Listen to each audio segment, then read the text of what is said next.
Hey, friends. Happy Friday to you. I greet you with the joy of Jesus. And I pray that on today that you woke up in your right mind and more importantly, embraced a peace and a joy that truly only comes from a relationship with God. That's my wish for you today. I also wanted to share a couple of thoughts that were on my mind. For some reason this morning, I started really thinking about the story of Lazarus, Jesus's friend, and the brother of Mary and Martha, and that whole process of him being sick, Lazarus dying, and Jesus raising him from the dead. And more importantly, what was on my mind was really the series of events.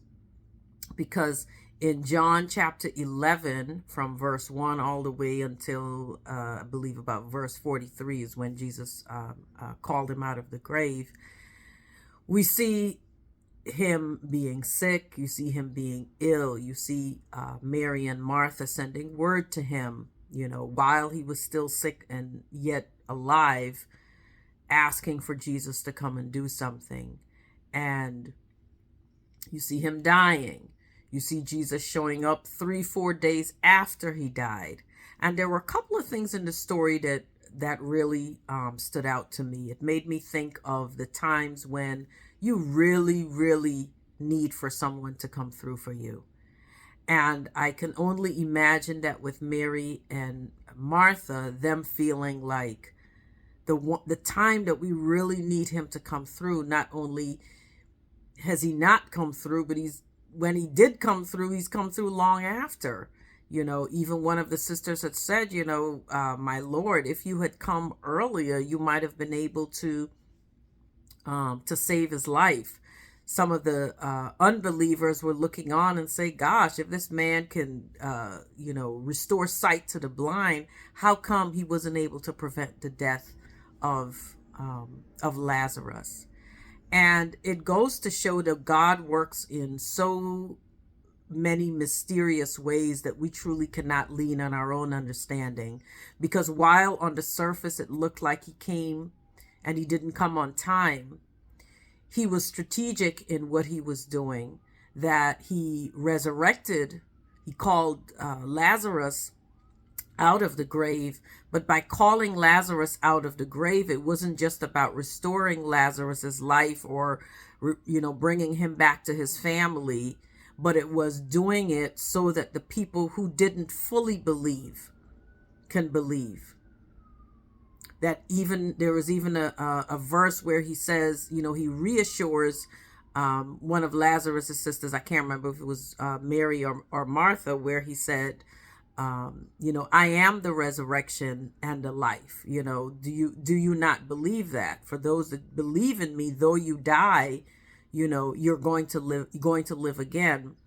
That there are times God moves in our lives that it seems like it's not on time. It's not on our schedule. It's not when we feel like we absolutely need it. But behind the surface, he's working something greater. Because there's another part of the story that I found interesting where, this is a familiar verse everybody talks about. Even non-believers talk about this, where it says Jesus wept.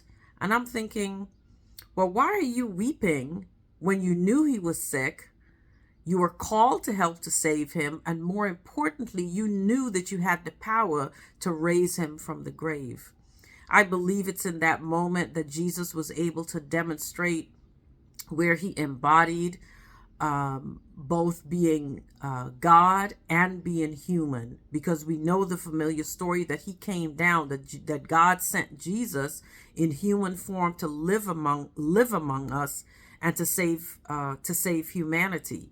So it's in that moment that he showed that he was able to feel grief and to feel pain and very much be human, and yet, keep reading a few verses down and he calls Lazarus out of the grave. Listen, today I don't know what it is that you're dealing with.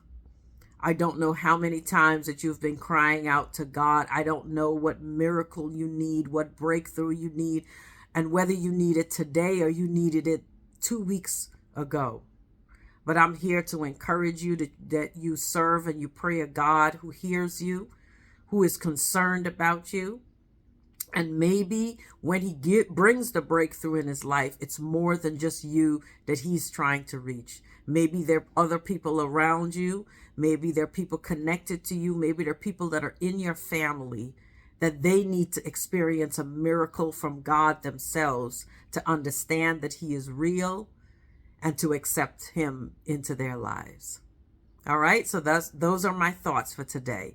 Don't give up hoping in God and believing that he's going to come through at your time of need. Stay encouraged, my friends.